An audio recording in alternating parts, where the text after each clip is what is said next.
Our turnovers went down from 120%, at that period of time down to, around 25 today. But it's because team members said, you know what? I've worked at a lot of places, especially when you get into manufacturing and, a lot of job hopping. I've never worked at a place that's done what they say they're going to do, that lives out their values. I love my leader. I love that we do community service. That's just part of what the company does. And we talk about 100,000 hours, not to brag about it, so that other people, so we shine a light on, hey, look, business can be a force for good. It's not just a tagline. It's real. We can get out there and use our team members and our resources that we have to go out and help the communities be better. That 22-minute TED Talk changed my life and my outlook on how businesses should be run. Hey, look, let's get the right people on the bus. Let's lead the right way. Let's not just put values on the wall, but let's live them out. It's not just talk.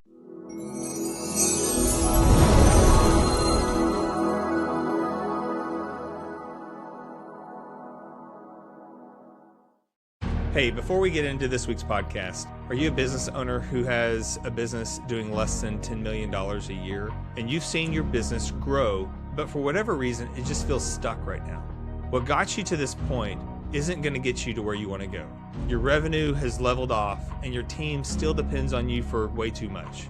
Every big decision just feels heavier than it should. You simply just hit an unclear ceiling in your business. I just opened up 3 more coaching client seats for 2026 at 216 Consulting. We help business owners under 10 million break through their ceiling with a clear growth strategy for the future. We help them build scalable systems and processes and establish strong leadership structures. That way you can scale and finally break through and launch your business to new heights. So if you're ready for the next level of growth, I'm going to put a link in the description below in the podcast. Look forward to hearing from you. Now back to the podcast. I've got my friend here, Jason Lippert. So welcome, Jason, to the podcast. Hey, Richie, thanks for having me. It's an honor to be on. Yeah, let me give you an introduction. If those that don't know you, we'll get started there. So Jason Lippert is a third-generation leader and CEO of LCI Industries, which is a publicly traded global manufacturer serving the RV, marine, and specialty automotive markets. That's where we met at Earl Owen Company. You guys were a large supplier of ours, so very valued suppliers. Under his leadership, the company has grown to over $4 billion in revenue this year and 13,000 team members worldwide. So since becoming the CEO in 2003, Jason's led with a clear conviction business can and should be a force for good. He's deeply committed to developing people through intentional leadership development programs, belief, value-driven culture, and a philanthropic initiatives. Jason is known for his innovative approach to culture and leadership, consistently finding creative ways to elevate engagement and purpose across the organization. His focus is building on strong teams, investing in communities, and driving product innovation has positioned LCI Industries as a model for how value-based leadership and business excellence can scale together. Now, from the outside looking in, Lippert acquired many companies over the years, and many of them were the automotive aftermarket, which we were a part of. And I knew many of those leaders in those organizations, and I've seen the development of those leaders grow as they are a part of Lippert. So I was extremely, I don't know if jealous is the right word, but like the trailblazing that you've already done in the area of culture was something to aspire to. So I'm really excited to jump into that conversation today. Me too. So how'd you get started in the business? I know you're third generation. So did you get voluntold to join, or was this something that you had a passion for? I honestly didn't know what my father did really until later in high school. I'd never really been to a manufacturing facility or anything like that. It was just the corporate office back in Central Michigan, and there wasn't much there but a gym and some offices. didn't really know what the family business was, but as I got through college, it became clear to, hey, you got to pick a path. My dad didn't pressure me at all. Just kind of decided or felt a pull, like, hey, family business, family name. Who's gonna continue it? So I went to work. I did some internships for a couple of years. My junior year of my college career, in that summer, I welded on a night shift, which was a really interesting experience. I moved down here to Goshen, Indiana, where we had one weld shop at the time, and did some, parts fabrication and stamping and work, and then did night shift welding for a few months. And when I decided to come back after my senior year, went right back into welding. I wanted to really understand what was going on in the front lines of the business, because manufacturing was a business. So really, what were y'all manufacturing back then? Just metal roofs for mobile homes, and then Okay. steel parts and chassis for mobile homes. So it was 100% in the mobile home business. Did that for another 12 months, welding, being on the line, just really understanding what we make, and then what the frontline team members, what the majority of our workforce went through. It was really helpful. I wouldn't trade it for the world. But then got moved to a position to run a small plant in Pennsylvania, in Eastern Pennsylvania, where we made all of our product lines. And I started the RV business out there. Got our family business into the RV chassis business. That was our first RV product, similar to mobile home chassis, but a lot different. And then company was sold in '97, not long after I came. Okay. We were sold to the public entity then. We were a family business at the time. And then the rest is history. The RV business took off, and just was incredibly blessed with timing and all the things that happened. And then, we've made 75 acquisitions and gotten into a lot of different markets since then. And, we've gone from 800 to, 13,000 team members today, and have this awesome culture that, is interesting to a lot of businesses that are looking for a different and more successful and healthy way to run a business. So that's where we're at. So what size of the business were you when you sold?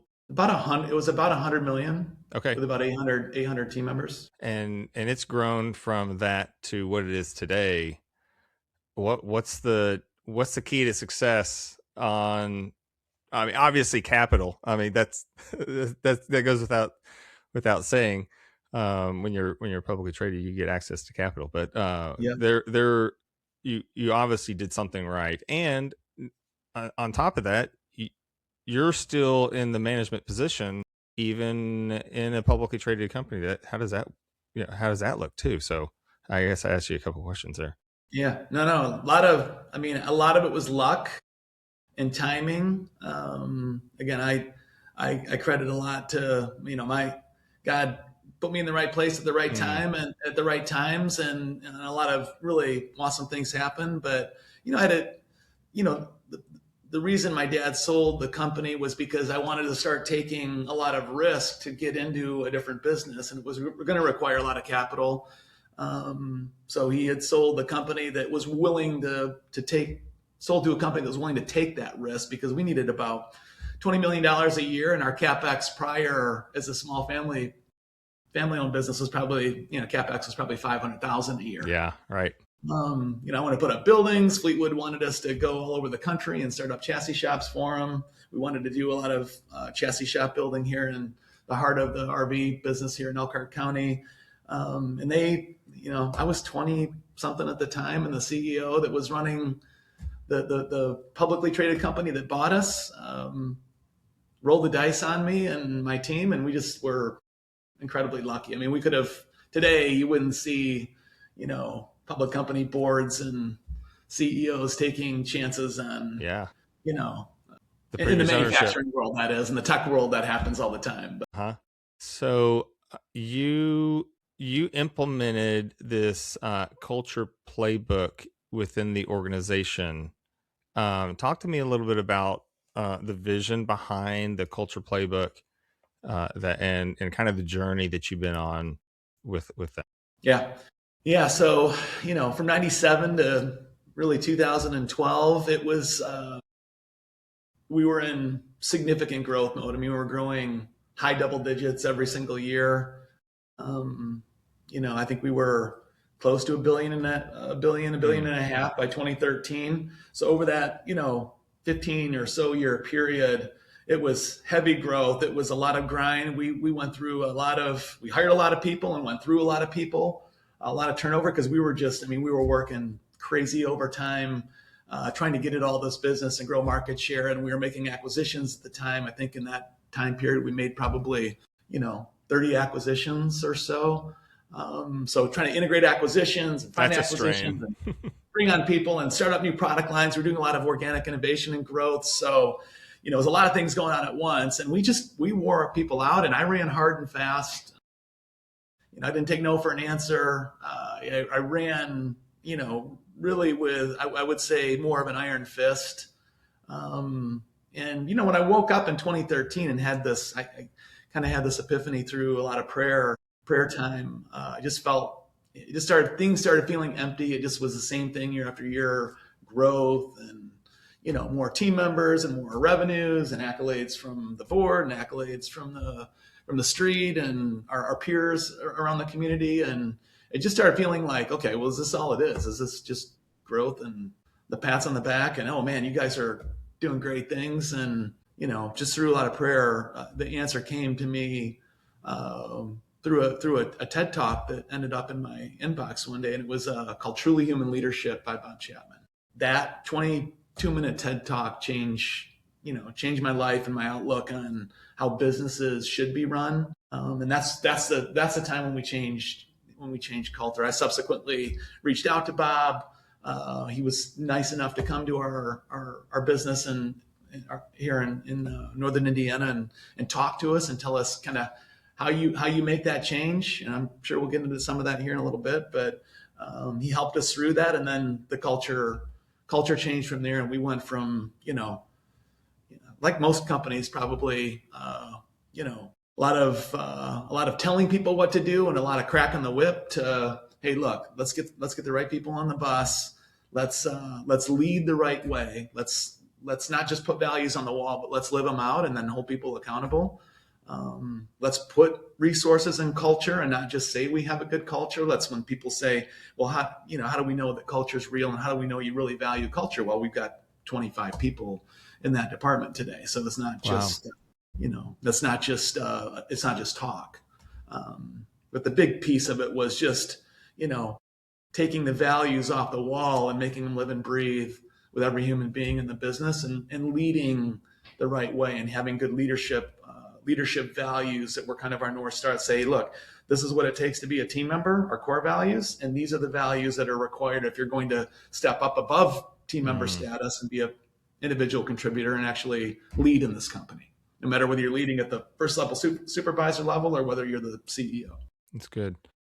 So you're kind enough to share your culture playbook with me, and there's something in there. It's there's a statement that it talks about your commitment to all the stakeholders, and there's a commitment to delivering value to your customers, investing in your employees, dealing fairly and ethically with your suppliers, supporting the communities in which you work, and then generating long-term value for your shareholders. That, to me, that's how every business should think and operate, but especially in a publicly traded environment where it's all about the quarterly results or the yearly results. And for the shareholders, how do you manage the goal being the value for the stakeholders? And you just defined, customers, employees, suppliers, and communities and shareholders. So what we found really, that when you do the other four, the shareholders get taken care of. All right. The shareholders actually do better than what they would if the business was only focused on the shareholders. And that's what it used to be, especially for public companies. And team members and companies would often say, and still do today, well, they say they care, but they really don't. Because look what, how John acts, or look how Sally behaves. They say there's core values, but, the family members and the ownership of the top leaders, they do, they don't lead like that. So, so for us, really focusing on the team member first. I think Richard Branson says it the best, right? If you take care of your team members, your customers will never want for anything. But taking care of your team members is more than just a fluffy statement or something that you should say. It actually takes a lot of follow through and consistency, and again, following those values and leading well. And when you do that, what we found is that team members want to stay around for the long term.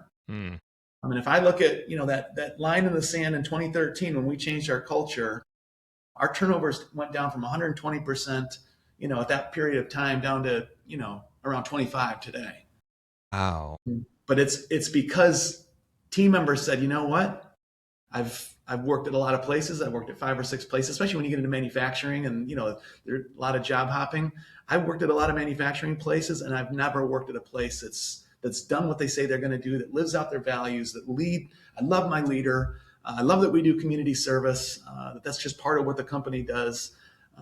They just like how they get treated, so they stay. And when they stay, the momentum around quality and safety and efficiency in the business just skyrockets because you've got the same people coming to work with high levels of energy and wanting to contribute to the business, where in businesses where the team members are not treated well, they're leaving all the time. So you're not getting any consistency.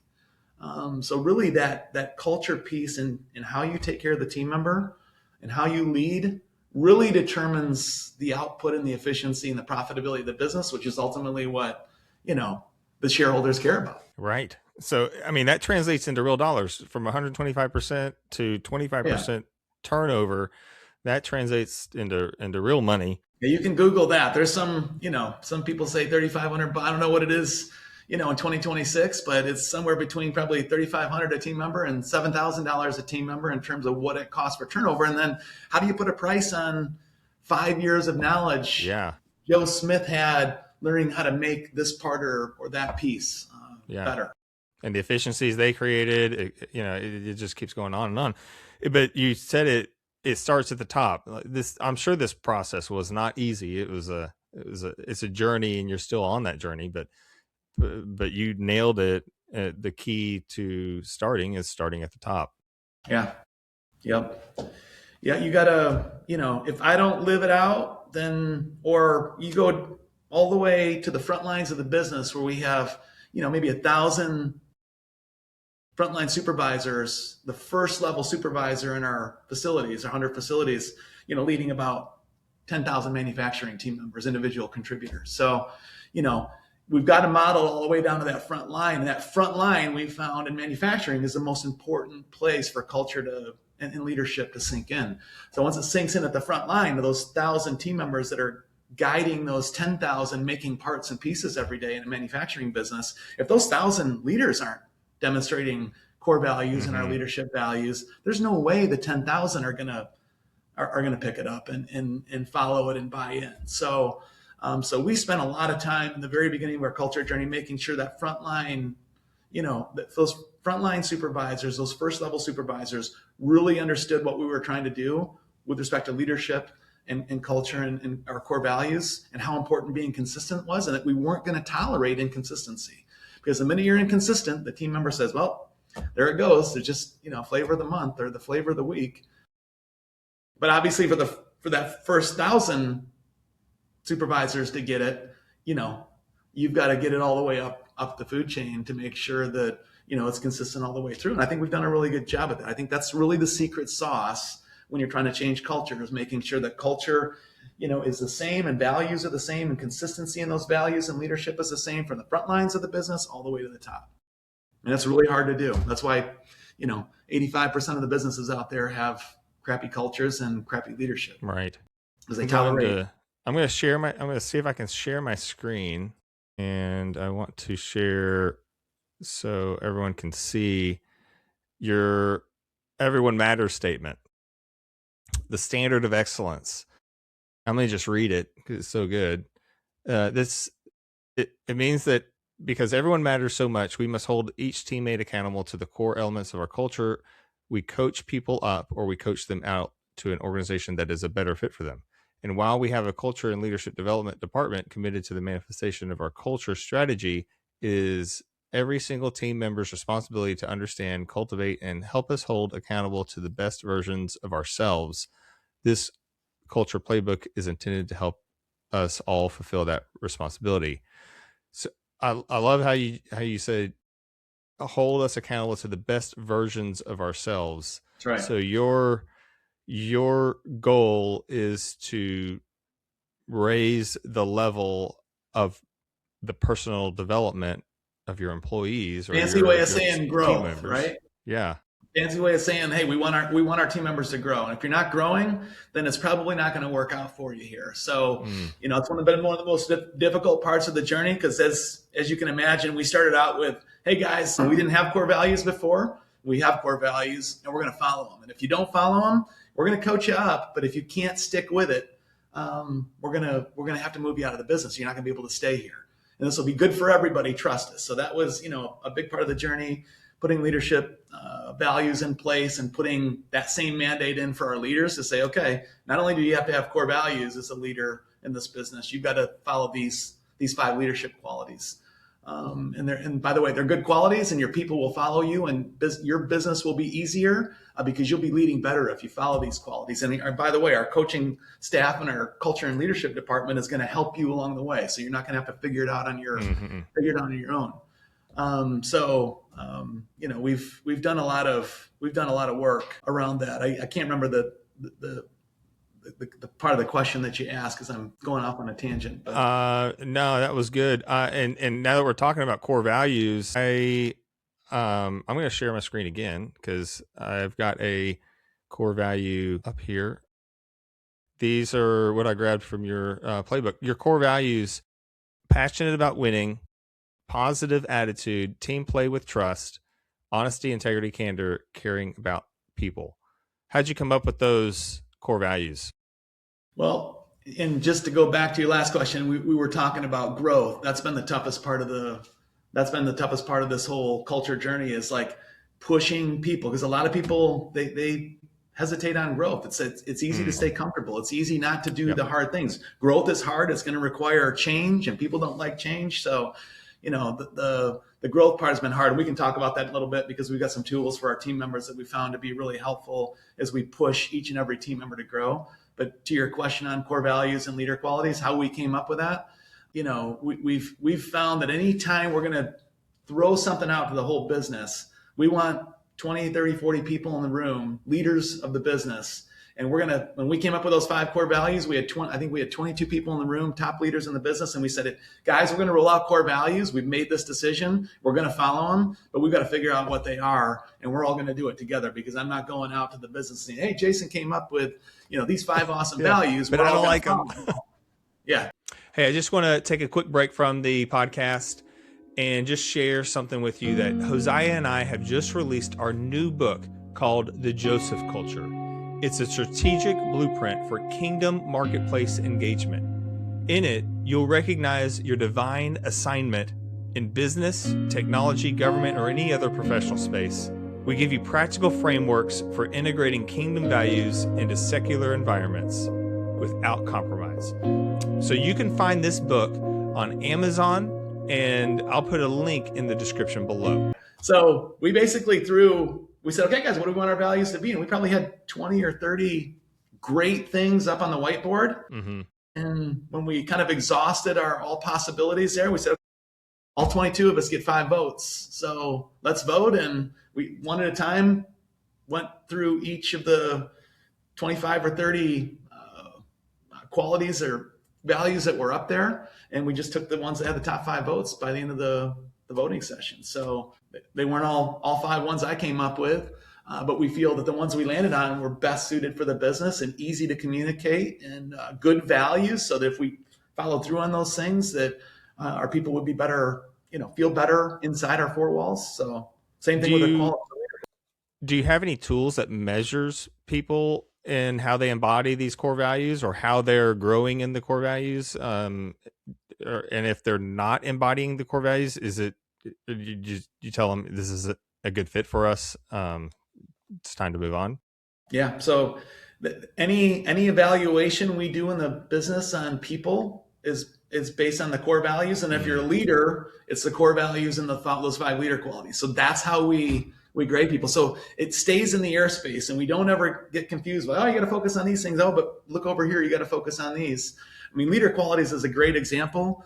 We've got those 5 leader qualities. We've got, humble and coachable. We got being a good motivator. We got being an effective communicator, being courageous, and being a servant leader. Those are our 5 leader qualities. And as a leader, you have to exude those 5 qualities and be working on those things, or you can't lead here in our business. You can be an individual contributor if you don't want to do those things.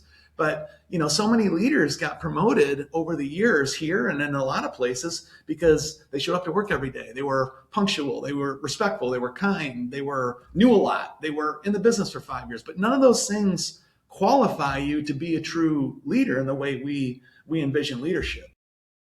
We said, hey, look, erase the board. Don't know how you got to be a leader, but this is the new standard.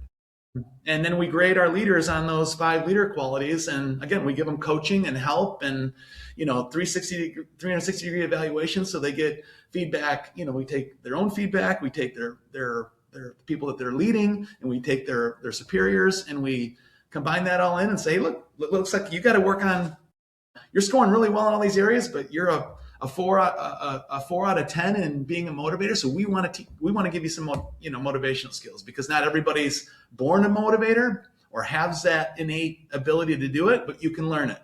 Okay. So that's kind of how we look at it. And again, you could read. There's probably 10,000 leadership books out there, and they all talk about different principles. And we say, look, let's make it simple. You can remember 5 things. Focus on these 5. If you do these 5 things really, really well and keep trying to grow in these areas, you're going to be a phenomenal leader. So is that how the culture department works within the organization, where if someone needs help, if the leader needs help in motivating, do you have a coach that comes alongside of them, or is it the person they report to, or are they the ones that are coaching them in becoming? It's both. It's both, because we've only got 20 leadership coaches in the business. I say only 20. I mean, it's 20 more than most businesses our size have, but we don't farm that out or have consultants that come in here and there. We do have leadership coaches that, each leadership coach has an assignment for a few of our divisions. So we split the divisions up to the leadership coaches. And then, it's a combination of, the top level leadership in the business help giving that coaching, because they're there every day watching that person. And then the leadership coaches is help feeding and saying, hey, look, here's some things that you can probably use to work on to help elevate your level of being a better motivator or being more courageous in your job. And then, using specific examples where they might have maybe not done the right things, or we see how they could do things better, and we'll bring those up and do it very respectfully so that they learn and grow without feeling bad about, what they're doing. But all of our team members know, after being on a culture journey for this long, that we're serious about core values, and we're serious about, if you're a leader, you got to live up to the leader qualities. It's not just, hey, yeah, I'll sign up. I'll take that job because it's more money, that leadership job because it's more money. That leadership job comes with an expectation of, hey, you've got to live up to be a true leader here under our leader qualities. So you mentioned before, you said your culture department's, I think, 35 people now? It's 25 today, yeah. Okay, and so 20 of those are coaches. What's the other? Yeah, so we've got a chaplain in the business. Our chaplain started in 2018. That's been a fantastic. Paul walks with people through life, and people come to work with crisis every single day. I mean, families are sick. Family member, they lose family members. They have, whatever the crisis is. It might be financial. It might be all sorts of different things. Just bad decisions that cause crisis. And our chaplain he's there to walk with people through this crisis that happens literally on a daily basis. And he's developed relationships in the facilities so that when these things come up, Paul might not know the person, but the general manager, all the general managers know Paul. So if they see somebody that needs some help, they'll say, hey, look, if it would be helpful, we got a company chaplain that you can sit with or meet with. And he's available to you. And some people take us up on that and some people don't. But when they take us up, the relationships start and, generally helps pull them up and give them, gives them is really, really helpful. But we've got chaplain, we got a community impact team. So we've got 3 people on our community impact team today. They drive all of our our philanthropy work and our community charitable work and serving at all these, over, I think it's 800 charities that we're connected to today. So yeah, we have 100 divisions, and they all are responsible to do 3 serving events every year. So they go out and serve as a work family, and then they can bring their own families along. Some of them bring their kids, some of them bring their kids and spouses, some of them come alone. I think last year we had 89% participation. So we had 89% of our 13,000 people participate in at least one serving event, which is kind of how we measure serving. But those 3 people in community impact do 2 things. They go out and connect with the charity so that we've got the relationship, and the general managers, the people that are busy with the business, don't have to do that. Oh, that's good. And then the other thing they do, which is the most important thing, is work with each of our divisions to figure out when they're going to serve and who they're going to serve. And they set it all up for them. So all the plant has to do is just show up, ready to serve, whatever that is. It might be cleaning up a park. It might be, sitting with elderly folks. It might be, going to the Boys and Girls Club or Big Brothers Big Sisters, whatever. I mean, they just show up, and it's just easier for our team members. And what we've found with our team members, which has been fantastic, I think good news for a lot of business. It's so easy because once they come, they love it. People don't serve because they don't want to serve. People don't serve because they just don't know how to plug in, and things get busy. But when we make it easy, we're just like, hey, look, it's this Saturday, or it's Friday after work, or it's Wednesday, after we get out, and, we're going to show up at the Boys and Girls Club. Whoever can come on, bring your friends. So within your team members, how has serving together built more a community within the team? So many different ways, Richie. I can tell you that just on all the serving events I've been on since we started doing this in 2016. So we set hey, look, we're going to do 100,000 hours of community service. That's going to be a goal and a metric that, that we put in with our other key KPIs in the business. And we said, well, the way we're going to do that is we're going to do 3 serving events. And, if every plant does so many hours, then we can get to that goal. It was just a simple math problem. But what I have seen since we started this is, it worked. Mostly people just talk about work because we're busy, we're doing things. When we're out in the community serving, we never talk about work. We're only talking about, hey, so tell me about your family. So tell me, what do you like to do in your free time? What's going on in your life? It's like you start getting, deeper in more than surface relationship. You start to get deeper with the people you're working around every day. You learn stuff about people. We've taken bus trips all over the country to do work. And when you're sitting on a bus with somebody for 2 or 3 or 4 hours, I mean, that's you learn a lot about people that way. So it's really helpful from relationship development, which is really important. You read any of the key data around retention out there, and you'll find that, hey, look, if somebody has one key relationship in a business or one friendship, they're like 10 times more likely to stick around the business. So it's a relationship builder. But then serving feels good. That's the way God wired us. I mean, right. Everybody always says, kind of surprisingly, I never served before. I've served before, but this was really awesome, and I feel so good. It's like, yeah, that's how God wired us to feel good when we serve people. That's like when we're most alive. And then, the second most common thing we hear back is like, when's the next one? When's the next event? And they enjoy, getting to see, leaders around the business come and work right alongside them, and not be like, okay, that's for our frontline team members, and we're doing other things. It's like we all do it together. Right. And the community has blossomed. I mean, we put that many hours in our communities. The community loves it and they benefit from it. But the single largest benefit we've seen is other companies have taken notice. So, they can't help but notice we're out serving in such a big way. And we talk about 100,000 hours, not to brag about it, but so that so we shine a light on, hey, look, business can be a force for good. It's not just a tagline. It's real. We can get out there and use our team members and our resources that we have to go out and help the communities be better. So what we have found is that all these other businesses that have been watching, not all of them, but many, take notice and say, hey, we can do that. Yeah. That's like, we can mobilize some people and set up some serving events, and maybe not to the extent we are, but where we're doing 3 per division per year, but eventually, people can grow to that. So it's So motivated them to start serving, and so yeah, it's become a trickle effect in yeah, the whole community.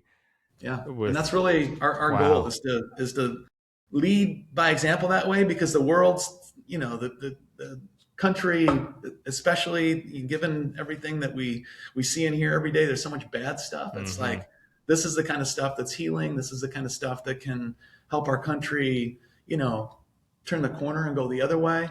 If businesses, I mean, education's not going to do it, right? I mean, yeah. government's certainly not getting us there in terms of serving more. Nobody would disagree that serving would make our country better if more people serve. Well, businesses have an excellent platform and opportunity to get people out there and serve communities and make communities better, and people feel better as a result. I don't know how we could go wrong.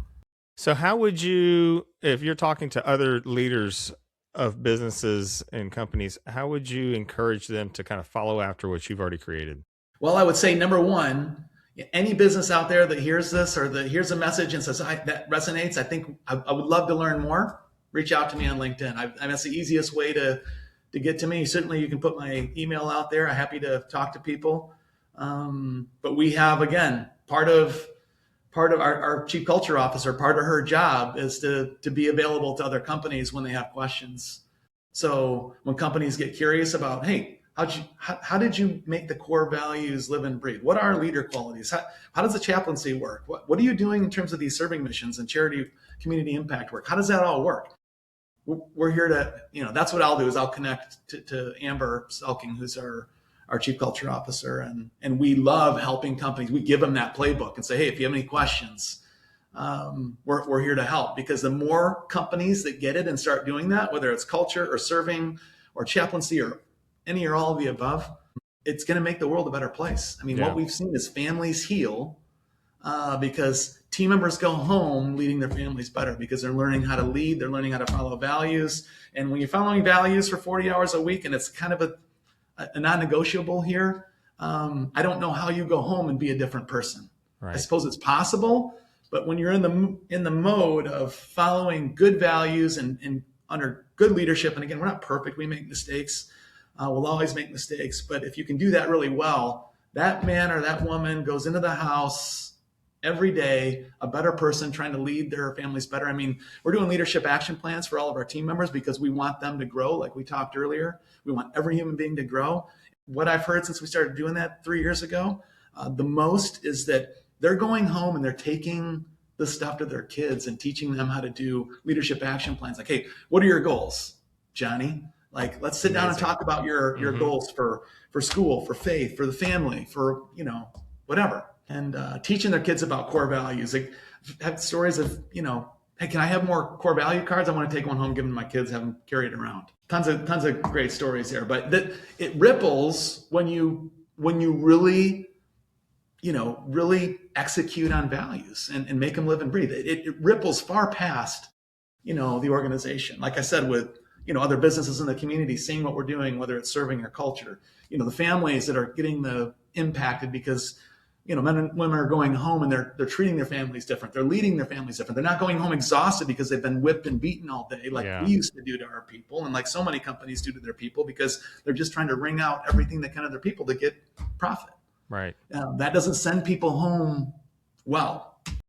I'm going to share this last screenshot with everyone, the audience, and I think this kind of embodies what you're just talking about. Developing the culture and the leadership development provides personal development, which then provides business growth, and then business becomes a force for good in the forms of philanthropy, and it's a hard word to say, philanthropy, and the community initiatives, and it begins to ripple affect the rest of the whole community. So Right. I love that this picture, the bamboo, and there's a story in your playbook about that. And so, what is Lippert looking forward to, excited about for 2026? So I think one of the biggest initiatives for us, I'd say, again, because one of the things that's cool for business leaders that are just embarking on a real culture journey that they plan on, making stick and staying consistent with, is just that every year has just been a new step. You just keep, you master one thing, and then all of a sudden that next step appears. It's like, okay, we got to do that. And we've had, taken hundreds of steps. They're all documented in that playbook. That didn't all happen at once. It was a series, a progression of, probably 10 years of just looking for the next step, taking it, and then looking for the next step and taking it. But the next steps that we're in right now today are, very much around the leadership action plan that I just met. We believe that if every human being is growing and developing, they're getting better, they're learning new things, they're growing, like I said, the business is going to grow. Nobody argues that if people are growing, the business isn't going to grow. I mean, that's just like almost common sense, right? But if people aren't growing, you can make the argument that the business isn't really going to grow, or at least grow to real new heights. So, we've taken initiative 3 years ago to start these LAPs, they're leadership action plans. It's just our acronym for writing your goals down. You've got personal and professional goals. We want 2 or 3 goals for each. What's your action plan? What are your 2 or 3 actions behind each of those goals? And then who's your accountability partner? Who's going to hold you accountable? So this isn't just something you put in the desk and check on once in a while and think about once in a while. It's like you need somebody kicking you in the butt. We all need to be pushed a little bit. Yep. That's how you grow. So we've got a really simple formula. Again, it's like we're not trying to make it overly complex. We just want, and even if you don't accomplish those goals in a year, just make progress. Progress is growth. So. Yeah. So leadership action plans for every human being. Our goal was for this calendar year, our last calendar year of 2025, was to have 100% of our people with a leadership action plan. I think we got to 98% or something like that. We were close. It was a win. But we started with 0 a few years ago, and our goal every year has been to let's get executive leadership team, and then our general managers and operating directors and everybody that's kind of at a high level. Let's get them doing it so that they can talk about it. The next level was kind of our middle managers and frontline leaders. And then last year was like all of our team members, individual contributors that were, that make parts around the business that, probably never set a goal on paper in their life. Yeah. And that's been just incredible. Just hearing. So I do listening sessions every week. That was another step we took, several years ago. I think in 2016, I started those, October of 2016. And I go to one plan a week, and, I let them present on the business. I talk about LAPs and some things that are really important that I want them to hear for about 20 minutes. And then it's just listening to what they think can make the business better, or what they love about what's going on, or whatever that is that they want to talk about. There's 25 minutes for that. That's powerful. So the things I hear about, I always love hearing about people's growth. Like, what's on your leadership action plan? It's one of my favorite questions for them. And they tell me, and so much of it's around just family growth. I want to spend more time with my family. I want to eat dinner 5 times a week. I've heard this one a million times. I want to eat dinner several times a week with my family, all sitting at the table. Wow. No phones. I want a better relationship with my kids, my spouse. Like, all of their goals focus on the things that are most important to them. And I tell them all the time, like, don't make your career goals first. Like, that's important. Like, if your family goals and your personal goals are right and you're working on those things, you're going to come to work feeling better, and then you want to work on your goals. But if your family life isn't healthy, or your personal life isn't healthy, or you don't have any personal goals, you're probably not coming to work as healthy as we want you, which doesn't make the business run well. So we really want to focus on the personal growth first. That's why it's so important. And then another initiative this year, besides these leadership action plans and personal and professional growth, is just health and wellness. We've noticed, and we have this, metric of healthcare that keeps rising every year, and we see in grave detail, what people are spending money on in terms of healthcare. For us, it's a lot of money. It's tens of millions. Yeah. And our goal is to help people get healthier, because we see what's going on, we see what's happening, and to us, it's as simple as helping people grow. It's like just helping educate on, hey, maybe one of your growth goals, your personal goals, should be, hey, what's a health step you can take, and then helping people. And we have a resource on staff, health and wellness resource that we're working to help get people healthier. If they get healthier, they're likely going to take some of those learnings and things home to their family. Families grow up healthier. And a lot of it's just education. So it's just simple education about, hey, look, eat this, don't eat that. Let's go get a blood screen every year. That's like a goal for everybody. Like, get a blood screen every year. I've talked to people and they're like, I haven't had a blood screen in 10 years. I haven't had a blood screen since I was 20. I hadn't either, but I'm going tomorrow. You better. You I need am. to. My wife's been on me for that one. This has been truly amazing. And if someone wants to join your team or wants to learn more about Lippert, where do they go? Well, I'd say, LinkedIn, in terms of communication on anything that we've talked about that people want help with next steps, we're happy to help. And we actually have a leadership academy. 4 times a year, we invite people, because we do have one-off conversations, but 4 times a year, we call it a red carpet rollout, and we invite whoever wants to come for 2 days. We have meetings around the business. They get to meet people. They get to meet people in our culture and leadership team and see how things work. It's not just about a conversation. They come and get to see how things work. We take them to a couple plants and we show them how the leaders actually execute on the front lines of the business. I sit in for an hour and answer questions and talks. So if people are interested, we can certainly enroll them in that. And then that way we get 40 to 60 at a time, 4 times a year, so that people can learn how to execute on healthy culture and some of these things that we talked about. But if you're interested in a job at Lippert, we love people that love what we're doing. So many people are looking for that. There's great people out there working at companies that are really treating them horribly, or don't have consistent values, or don't have good values, or don't have any values at all. So easiest way to find us, again, is either LinkedIn or our website. It's easy to look for what jobs are available and what you can apply for, and pretty easy process. Excellent. Well, I really appreciate your time, Jason. This has been truly amazing. It's been really good. Hey, any way I can help, just point people back our direction. Happy to help you in the future. And it was really awesome talking to you. I appreciate you just taking time to put our story out there and get it out there.